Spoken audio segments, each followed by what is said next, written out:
बिहार में हाल के दिनों में बीजेपी के अंदर से दलितों को लेकर कई सवाल उठाए गए। सवाल सरकार से पूछा गया क्योंकि बिहार में जेडीयू और बीजेपी की सरकार है। ऐसे में बिहार सरकार के मंत्री और नीतीश कैबिनेट के सहयोगी जनक राम ने एक सवाल उठाया और 2 जिलों के डीएम को उन्होंने पत्र लिखा है। पत्र में कहा गया है कि दलितों का धर्म परिवर्तन कराया जा रहा है। हमारे साथ जनक राम जी हैं उर्फ जनक चमार।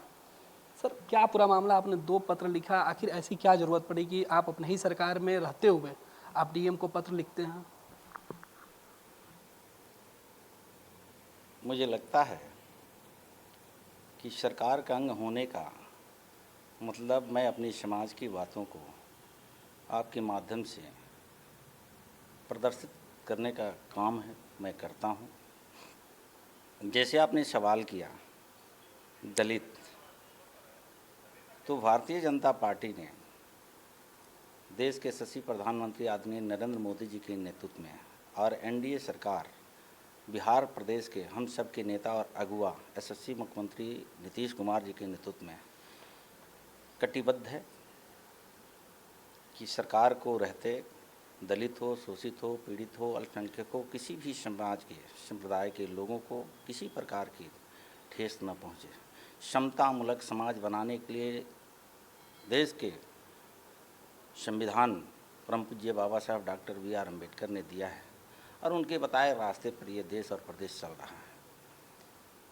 कुछ दिनों से ये देखने को मिल रहा है कि अनुसूचित जाति के बच्चियों के साथ कई ऐसी घटनाएं देखने को मिली है।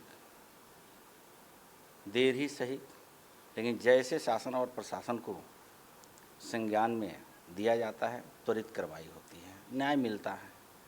तो मुझे लगता है कि ये भारतीय जनता पार्टी और एनडीए गठबंधन जो वचनबद्ध है कि ये देश के या प्रदेश के जो दबे कुचले वंचित समाज की हम कहीं आन बान शान को कम नहीं होने देंगे, उसी कड़ी में ये कार्रवाई होती है और प्रशासन करती है। आपने जो पत्र लिखा उसका सार क्या था? मुझे लगता है कि जब गरीब के ऊपर अत्याचार होता है, समाज के ऊपर अत्याचार होता है, तो उस परिवार और समाज से मैं यहाँ तक आया हूँ। हम तो आपके माध्यम से पार्टी को धन्यवाद देना चाहते हैं कि इस गरीब परिवार में जन्मा जनक चमार को पार्टी ने यहाँ तक जो लाई है, वो गरीबों की रहनुमाई करने की वजह से मैं यहाँ आया हूँ। और जब उस गरीब को गांव गुरबे बस्तियों में बैठे हुए जब आप नहीं पहुँचते हैं, आवाज़ उनको नहीं सुन पाते हैं, तो सीधे मुझसे लोग जुड़े हुए हैं और उनकी आवाज़ जब मेरे पास आती है तो मैं तिल मिला जाता हूँ। गरीब के दर्द को जब पीड़ा और सुनता हूँ तो मैं आहत होता हूँ। तो जब मुझे इस जानकारी मिली कि कुचायकोट गोपालगंज ज़िले के थाना, तो तुरंत हमने संज्ञान में लाया और वहाँ के आरक्षी अधीक्षक और जिला पदाधिकारी से हमने बात किया। उसी कड़ी में जमुई में घटना घटी, पूर्णिया में घटना घटी, तो हमने इस चीज़ को सरकार के अंग होने के नाते ध्यान में लाने का काम किया। और हम बधाई देना चाहते हैं आपके माध्यम से कि त्वरित कार्रवाई भी हुई और मुजरिम को जेल के सलाखों में शासन प्रशासन के लोगों ने डालने का काम किया। तो जो गरीबों की आस है इस सरकार के ऊपर और शासन और सुशासन के नाम से हमारे नेता आदरणीय मुख्यमंत्री नीतीश कुमार जी को, तो ये आशा और विश्वास जगी है कि मेरी सरकार में रहते मेरे समाज के ऊपर यह अत्याचार नहीं होता है। कुछ सोची समझी साजिश के तहत अगर कोई ऐसा हाथ डालता है, कोई सोच विचार करके उनको परेशान करने की नीति और नियत रखता है, तो सरकार तत्काल कार्रवाई करती है। उसी कड़ी में इस चीज़ को मैं सामने लाया हूँ। बीजेपी के प्रदेश अध्यक्ष संजय जायसवाल ने भी अपनी पीड़ा 2 दिन पहले उन्होंने लिखी थी कि दलितों के साथ बिहार के अंदर इस तरीके से अत्याचार हो रहा है। फिर आपने लिखा, क्या मामला? क्या लगता है कि बीजेपी जेडीयू के ऊपर प्रेशर डालना चाहती है? नहीं, वो हमारे हम तो पहले कह चुका हूँ कि हमारे नेता हैं, बिहार के यशस्वी मुख्यमंत्री हम सबके नेता हैं। 13 करोड़ जनता बिहार के और नेतृत्व में बिहार प्रदेश चल रही है। इसके परिपक्ष ये होता है कि भारतीय जनता पार्टी ने कटिबद्ध है बिहार के 13 करोड़ जनता को उन्होंने आश्वस्त किया था देश के यशस्वी प्रधानमंत्री जी के नेतृत्व में, आदरणीय नीतीश कुमार जी के नेतृत्व में, कि हम बिहार के तमाम जनता को आन बान शान सुरक्षा को हम आपको मुहैया कराएंगे। लेकिन चुनाव के समय में महागठबंधन के नेता, विरोधी दल के नेता बार बार संविधान के हवाला देते थे, परम पूज्य बाबा साहब डॉक्टर बी.आर. अम्बेडकर के नाम लेते थे, तो ऐसे नेताओं को जब गरीब गुरबे के ऊपर अत्याचार होता है उनकी जबान नहीं खुलती है। तो मुझे लगता है कि इस परिवार में जन्म लेने के बाद से इस मुकाम तक मुझे पहुंचने का भारतीय जनता पार्टी ने जो अवसर दिया और मौका दिया, एनडीए गठबंधन में मुझे ये मौका मिला है और ये कटिबद्ध है कि गरीबों के ऊपर हो रहे अत्याचार को मैं पूर्णतः रोकूंगा। तो जो विपक्ष में बैठे, जो चुनाव के समय में उनके मत लेने के गुमराह करके प्रयास किया जाता, आज उनकी जबान क्यों नहीं खुल रही है? तो समय समय से उनको ध्यान दिलाना ये मेरा कर्तव्य बनता है। मेरी सरकार को तो हम बधाई देना चाहते हैं कि मेरी सरकार समय समय से जब उनके संज्ञान में आता हो, जिला के पदाधिकारी हो, अधिकारी हो, वो तत्काल कार्रवाई होती है। कहीं ऐसा नहीं लगता है कि मेरी सरकार में मेरे समाज को या कोई समाज हो, दबे कुचले वंचित समाज, कमजोर वर्ग को न्याय दिलाना मेरी सरकार की कटिबद्धता है, प्राथमिकता है और सरकार करती भी है। मंत्री जी, बड़ा सवाल है, एक धर्म विशेष के ऊपर सवाल है, क्योंकि संजय जायसवाल ने भी उसी धर्म को टारगेट किया, आपने भी वही बात कही कि उनके द्वारा धर्म परिवर्तन कराया जा रहा है। मुझे लगता है कि इसके पीछे वो जांच का विषय है और बहुत सोची समझी एक रणनीति दिखाई दे रही है कि कुछ खास वर्गों के द्वारा ये जब हिंदू, मुस्लिम, सिख, ईसाई हम सब है भाई भाई, हम सब एक रहते थे, हैं और रहेंगे भी। ये भारत विश्व का ये गुरु रहा है और बीच का कुछ कालखंड हुआ कि हम धर्म के आड़ में कुछ ऐसे पाखंडी लोग आया जो हमको लड़ाने और बझाने का काम किया। तो आज यह फिर दुनिया और देश देख रहा है कि भारत यशस्वी प्रधानमंत्री जी के नेतृत्व में चट्टान की तरह एक साथ खड़ा हो रहा है और फिर भारत विश्व को गुरु बनने के कतार में आ रहा है। तो कुछ साजिशें इस देश और प्रदेश में चली जा रही है जो खास करके दबे कुचले वंचित समाज को टारगेट किया जा रहा है और इसके पीछे किसकी कुत्सित मानसिकता है ये जांच करके इस पर समय रहते अगर चोट नहीं पहुंचाई गई तो मुझे लगता है कि आने वाले दिनों में ये बहुत बड़ा संकट हो सकता है। पिछले 15 साल से नीतीश कुमार की और आपकी गठबंधन की सरकार है, ऐसे में अगर दलितों को जो धर्मांतरण की बात की जा रही है एक खास वर्ग विशेष को, तो इसका मतलब क्या? मैसेज साफ है कि नीतीश कुमार की जो जेडीयू की सरकार है वो सह देती है उस तबके को और आपकी जो गठबंधन की सरकार है आप लोग उस पर सवाल उठा रहे हैं। नहीं, ऐसा है कि सरकार किसी को सही नहीं देती है। मेरे मुखिया रघुआ का, मुख्यमंत्री जी का बार बार कहना है कि मैं न किसी को फंसाता हूँ, न बजाता हूँ, न उलझाता हूँ। जो न्याय का काम होता है वो न्याय काम करती है। किसी भी धर्म संप्रदाय को कोई पार्टी आगे बढ़ाती नहीं है, लेकिन कहीं ना कहीं शक्तियाँ किसी के माध्यम से उनको प्राप्त हो रही है। इस पर तो विपक्ष के नेताओं को सामने आना चाहिए। नहीं, आपके पार्टी के प्रदेश अध्यक्ष भी यही बात दोहराते हैं कि और सीधे तौर पर नीतीश कुमार के ऊपर इशारा होता है।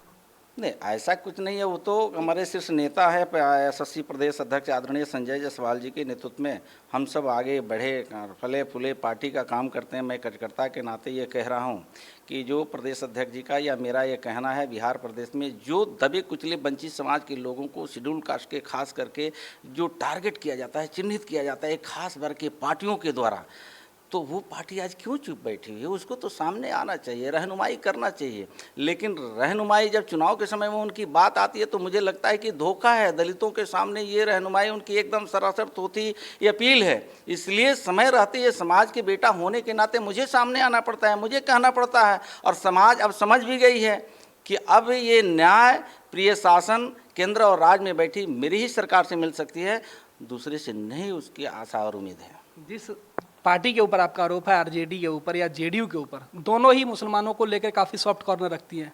बीजेपी इस मामले में थोड़ा सा अलग है और यही वजह है कि ऐतराज़ बीजेपी के द्वारा शुरू किया गया है। दबाव नीतीश कुमार के ऊपर है कि नीतीश कुमार की कहीं सा मुसलमानों को लेकर है। देखिए, थोड़ा सा इसके पीछे अगर तह में जाएंगे तो परम पूज्य बाबा साहब डॉक्टर B.R. अम्बेडकर जी ने इज्जत की रोटी, सम्मान की ज़िंदगी, पूर्ण सुरक्षा, आर्थिक मुक्ति, सामाजिक परिवर्तन का नारा दिया था। उसी चीज़ को परम पूज्य श्यामा प्रसाद मुखर्जी जी, दीनदयाल उपाध्याय जी ने कहा कि अंत्योदय जो अंतिम पंक्ति में खड़ा हो, हिंदू हो, मुस्लिम हो, सिख हो, ईसाई हो, पारसी हो, धर्म हो, जैन, कोई भी लोग है, अनुयायी है और 1 अरब 30 करोड़ भारत की आबादी है, तो उसको रोटी, कपड़ा, मकान देना कर्तव्य बनता है। उसके आड़ में कोई विपक्ष की सत्ता और सरकार चलाने वाले जो पूर्व की सरकारें रही है वो मन चले कुछ लोगों को टारगेट करके अपने सफल पा लेती है। अब उनकी सफलता नहीं मिल रही है, जिसके वजह से ये शेड्यूल कास्ट के कमज़ोर वर्गों को एक चिन्हित किया गया है कि उनकी मनोबल को तोड़ा जाए। वो कई राज्यों में जो चुनाव होता है जिसको मुस्लिम और दलित समीकरण बना करके पूर्व के सरकारों ने सत्तासीन होती रही है, अब वो सत्तासीन सदियों सदियों तक दिखाई नहीं दे रहा है। उनको लग रहा है कि भारतीय जनता पार्टी के आशा को, शक्ति को कमज़ोर करने में जो गाँव गरीब जो बस्ती में रहता है उसको मनोबल तोड़ा जाए, इसका हथकंडा मुझे लगता है कि अपनाया गया हो। इससे कहीं भी परम पूज्य बाबा साहब डॉक्टर B.R. अम्बेडकर के अनुयायी कमज़ोर होने वाले नहीं हैं। और मुझे तो खुशी होती है कि ऐसे यशस्वी बिहार का मुख्यमंत्री नीतीश कुमार जी मिले हैं, यशस्वी प्रधानमंत्री जी मिले हैं, जो कमज़ोर तबके के रहनुमाई करते हैं, मसीहा के रूप में जाने जाते हैं। तो हम धन्यवाद आपके चैनल से माध्यम से देते हैं कि बिहार का मुख्यमंत्री जी, देश के प्रधानमंत्री जी के नेतृत्व में ये गरीब गुरबा कहीं शोषित पीड़ित नहीं होगा, आन बान शान से जिंदगी पे गुजर बसर करेगा। मतलब आप पिछड़ों के शान के अगर कोई सवाल उठेगा उनके आन बान शान पे तो आप चुप नहीं बैठिएगा? बिल्कुल नहीं बैठेंगे, मेरी सरकार नहीं बैठ रही है। ये तो खुशी होती है कि मेरे राजनीतिक जीवन में जो पूर्ववर्ती सरकार, जो पंचायती राज अधिनियम के तहत चुनाव होना था, उस समय उस शासन काल में रिजर्वेशन के साथ भी छेड़छाड़ होता था। कहीं भी नुनिया, गोड़, तेली, कुम्हार, कानू, कुमकर, तुरहा, बीन, मल्लाह, निषाद, चमार, दुसाद, डोम, धोबी, मुसर, पासी, खटीक, खरवार, अंसारी, कहीं मुखिया, जिला पार्षद दिखाई नहीं देता था। ये धन्य बिहार के प्रदेश के लोगों ने परिवर्तन लाया, परिवर्तन ला करके एनडीए सरकार बनी और सुशील मोदी जी उप मुख्यमंत्री बने, नीतीश कुमार जी मुख्यमंत्री बने। इनके नेतृत्व में पंचायती राज अधिनियम के तहत रिजर्वेशन की व्यवस्था की गई। आज तमाम जातियों का हमने नाम लिया, हर छोटी छोटी जातियों को, छोटे छोटे समाज के लोगों को रिजर्वेशन दे करके मुखिया बनने का, जिला पार्षद बनने का, ब्लॉक प्रमुख बनने का, चेयरमैन बनने का यह अवसर प्रदान हुआ। तो कोर्ट से बधाई अपनी सरकार को मैं देता हूँ। आज देखे होंगे कि 33% डॉक्टर और इंजीनियरिंग में रिजर्वेशन दे करके, 33% पुलिस विभाग में रिजर्वेशन दे करके, हर तबके में मेरी सरकार अमूलचूल परिवर्तन करती है। इससे बिहार के तमाम देश की जनता खुश है, खुशहाल है।